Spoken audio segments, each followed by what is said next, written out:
میں آپ کو مزے کی بات بتاتا ہوں.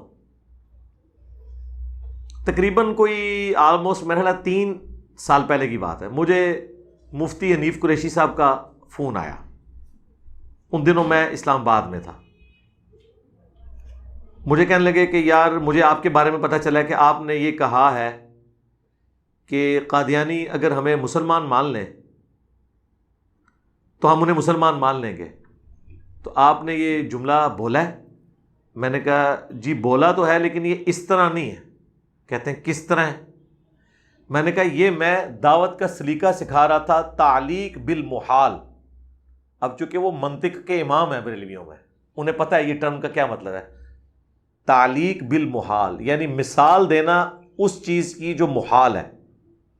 جیسے قرآن نے کہا ہے قل ان کان للرحمن ولد فانا اول العابدین. اے نبی تم فرماؤ کہ اگر اللہ کا کوئی بیٹا ہوتا تو میں اسے پوج رہا ہوتا.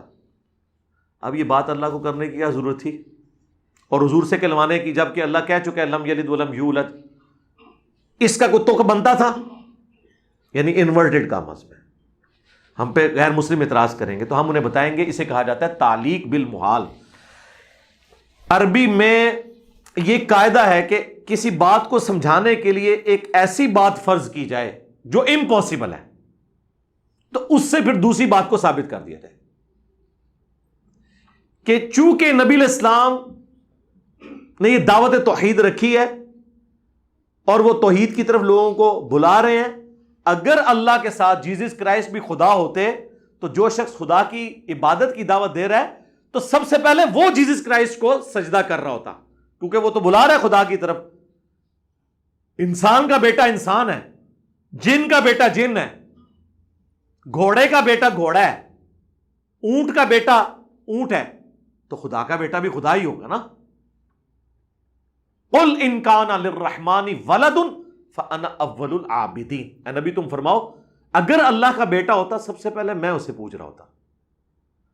اب آپ کہیں جی اللہ کو کیا ضرورت تھی مثال دینے کی؟ سرکار دی نا. پھر تو یہ ہمارے لیے ایک پریسیڈنٹ سیٹ ہو گیا کہ دعوت کی طرف بلانے کے لیے ایک چیز یہ بھی ہوتی ہے. اس کی دوسری مثال ہے سورۃ الاعراف میں کہ کافر اور منافق اس وقت تک جنت میں داخل نہیں ہوں گے جب تک کہ سوئی کے ناکے سے اونٹ نہ گزر جائے. یعنی عرب میں یہ مثال دی جاتی تھی نا، کسی چیز کو کہا جائے نا ایسے ہو ہی نہیں سکتا تو کہا جاتا تھا گویا سوئی کے ناکے سے اونٹ گزارنے کے مترادف ہے. تو ظاہر ہے سوئی کے ناکے سے اونٹ تو نہیں گزر سکتا.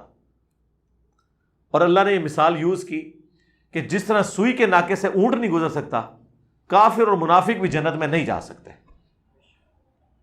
اب کوئی کہے کہ اللہ تعالیٰ بھی نہیں گزار سکتا، تو ہم کیا کہیں گے؟ نہیں گزار سکتا ہے. وہ کہیں گے اس کا تو مطلب ہے پھر اللہ تعالیٰ قیامت کے دن سوئی کے ناکے سے اونٹ گزارے گا، شرط پوری کر لے گا، فرعون بھی جنت میں چلا جائے گا. اونٹ سامو منو کہنے ہو نا علی بھائی ایسی گالی نہیں کرنی چاہیے تھی کہ بھائی کلیریفیکیشن دینی پہ. سرکار قرآن میں ہزاروں باتیں ایسی ہیں جس کی کلیریفیکیشن ہمیں دینی پڑتی ہے، اس لیے نہیں کہ قرآن میں کمزوری ہے، اس لیے کہ آپ کے دماغ میں فطور ہے. تو جب قرآن کی ہمیں کلیریفیکیشن دینی پڑ رہی ہے اللہ کی کتاب کی، سرکار اسی تو شاہی کوئی نہیں. ٹھیک ہے، تو ہم کیا کہیں گے؟ او یار اللہ یہ نہیں تھا بتانا چاہ رہا، اللہ تمہارے فزیکل ورلڈ کی بات کر رہا تھا. یہی کہیں گے نا. اسے کہا جاتا ہے تعلیق بالمحال. اس میں نے قادیانیوں کو یہ کہا تھا، جب میرے پاس کچھ قادیانی آئے انہوں نے کہا کہ جی مطلب پہلے تو وہ ڈر رہے تھے آتے ہوئے کہ یہاں پہ لوگ کیا کہ میں نے کہا یار یہاں سارے لوگ آتے ہیں، آپ آئیں بات کریں، ہم آپ کو بتائیں گے آپ کو کیا کیا دھوکے دیے گئے ہیں. وہ بات چلتے چلتے نا میں نے کہا یار دیکھو آپ یہ جو تماشا ہے کہ تم لوگ کہہ رہے ہو کہ ہمیں کافر کہہ کے باہر نکال دیے، تو تم لوگ بھی تو کافر کہہ رہے ہو نا ساروں کو. کہنے لگے نہیں علی بھائی ہم تو آپ کو کافر نہیں سمجھتے. میں نے کہا واہ، یہ بات اپنے کسی مربی سے لکھوا کے لے آؤ نا تو ٹھیک ہے، ہم بھی آپ سے کفر کا فتویٰ اٹھا لیں گے. ٹائم قیامت تک جے، ہاں ٹائم قیامت تک جے. آج سرکار اس گل نو بھی میرے خیال 10 سال گزر چکے ہیں، وہ گئے جے واپس نیچے مڑ کے آئے. کیوں؟ یہ میں نے بات کیوں رکھی تھی تعلیق بالمحال؟ کیونکہ اگر کوئی شخص مجھے یہ کہے کہ تم غلام احمد قادیانی کو دجال مانو تب بھی تم مسلمان ہو، تو اس کا مطلب یہ ہے کہ غلام احمد قادیانی نبی نہیں ہے، کیونکہ نبی کا انکار کرنے والا مسلمان ہو ہی نہیں سکتا. یہ اسی طریقے سے میں آپ کو یہ کہوں کہ تم نبی علیہ السلام کو اللہ کا پیغمبر نہ بھی مانو تب بھی تم ہمارے مسلمان بھائی ہو، یہ ہو سکتا ہے؟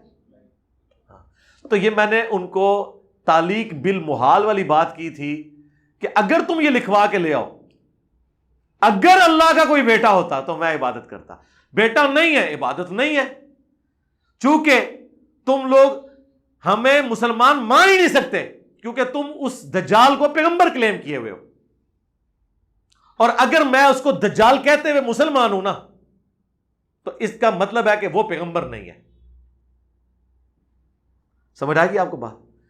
میں نے جب یہ پوری بات حنیف قریشی صاحب کے سامنے، تو خیر اتنی لمبی تو نہیں رکھی، مجھے تو پتا ہے وہ منطق جانتے ہیں، میں نے کہا جی میں نے تعلیق بالمحال کے طور پہ بات کی تھی۔ ان کا اچھا وہ تو انجینئر صاحب وہ تو ٹھیک ہے، انہوں نے دوسری بات ہی نہیں کی، اس لیے کہ انہیں پتا تھا کہ یہ علم الکلام میں اس طریقے سے چیزیں ہوتی ہیں، اور یہ ہم نے دعوت کا ایک سٹائل سکھایا ہے کہ قادیانی جب آپ کے اوپر چڑھ دوڑے آپ ان کے سامنے یہ بات رکھیں، کیونکہ وہ مظلوم بنتے ہیں نا، جی ہمیں سارے کافر کہتے ہیں، ہم تعداد میں بھی دیکھیں کم ہے، قرآن کہتا ہے کہ اکثریت جو ہے گمراہ ہے، تو دیکھیں باقی سارے کثرت میں ہم سب سے تھوڑے ہیں، وہ ساریاں شیوڑیاں اہل حدیث ویل کرتے ہیں نا اپنی مظلومیت واسطے، وہ ساریاں وہ کرتے ہیں، وہ اہل حدیث تو بھی توڑے نے، ٹھیک ہے، ہم کہتے ہیں یار یہ ڈرامے بازی چھوڑو، تم ظالم ہو کہ تم نے سب کو اسلام سے باہر نکالا ہوا ہے، تو عام آدمی کو تو پتہ ہی نہیں ہوتا، وہ جب آتا ہے تو، اور اس کی برکت سے ہم نے کئی قادیانیوں تک اسلام کی بات پہنچائی ہے، ہم نے چندہ نہیں نہ اکٹھا کرنا ہوتا، ہمیں کوئی فرق نہیں پڑتا، ان کی بےایمانی کے لیے یہی کافی ہے کہ انہوں نے میرے نام میں جو مرزا آیا ہے اس کو، ہاں تو ان کو نہیں پتا تھا دنیا میں ملینز آف پیپل ہیں جن کے نام کے ساتھ مرزا لگتا ہے، صرف پاکستان میں نہیں، ٹرکی میں، ایران میں، بنگلہ دیش میں، انڈیا میں، ملینز آف مسلمز۔ ظاہر مغل اتنا بڑا تاتاریوں کی، ان کو تو کبھی وہم بھی نہیں آیا کہ جناب یہ قادیانی ہے، اور ان کو اس وقت بھی وہم نہیں آیا جب میں سبز پگڑی باندھتا تھا، اس وقت بھی نام میرا محمد علی مرزا ہی تھا، اس ٹائم نہیں ان کو وہم آیا۔ اس کا مطلب ہے کہ میں پہلے جب بریلوی تھا تو میں قادیانی تھا، بریلوی قادیانی ہوتے ہیں پھر تو یہی مطلب ہوا نا، ٹھیک ہے۔ یہ ظلم کرتے ہیں، وہ لال داڑھی والے نے کہا تھا نا مرزا ہے تو پھر قادیانی بھی ہو سکتا ہے، واہ واہ واہ ہے۔ تو یہ باتیں اس وقت کی جاتی ہیں جب آپ کا علمی دلائل ختم ہو جائے، بھئی ہم سے بھی پوچھو۔ تو یہ پوائنٹس کو پکڑ کے تو جان بوجھ کے، تو مجھے بتائیں، مجھے قادیانی کہنے سے ہزاروں لوگ ان کے فرقوں کو چھوڑ کر سمپل مسلم ضرور ہوئے ہیں، ہمیں چھوڑ کے کوئی نہیں گیا جو ہم سے شروع سے اٹیچ ہو۔ ایک تو یہی ہے نا، وہ جس طرح سورہ آل عمران میں آتا ہے کہ صبح کے وقت ایمان لے آؤ، شام کو کفر کر دینا تاکہ نبی کے ساتھی ان کو چھوڑ دیں۔ وہ تو فتح مکہ پہ کتنے لوگ ایمان ہوئے جو مرتد ہو گئے بعد میں، ابھی ایمان ان کے دلوں میں گھسا نہیں تھا نا، نہیں، جو شروع سے ساتھ ہوں۔ اب ظاہر ہے میں نبی اسلام کے ریفرنس سے ہی مثال دوں گا نا، اب یہ نہ کہ آپ اپنی جگہ ان کو رکھ رہے ہیں۔ یہ بھی کسی نے اعتراض کیتا ہے، جی تسی جناب یہ کہتا ہے جناب یہ حق چار یار نے میرے واسطے انڈرسٹینڈ اسلام مسلم اونلی۔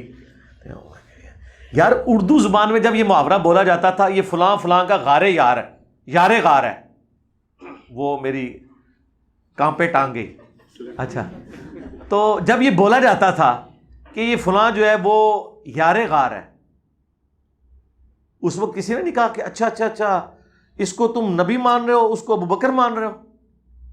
یہ اردو ڈکشنری میں ہے نا محاورہ، فلاں فلاں کا یار غار ہے، واہ، اس ٹائم تو تہاڈے دماغ کدے نہیں تہاڈی رگ پھڑکی۔ میں جدوں کہہ دیا کہ میرے لیے یہ حق چار یار ہیں جنہوں نے میرے ہاتھ مضبوط کیے، تو وہ ان سے مثالیں دینے شروع کر دیں۔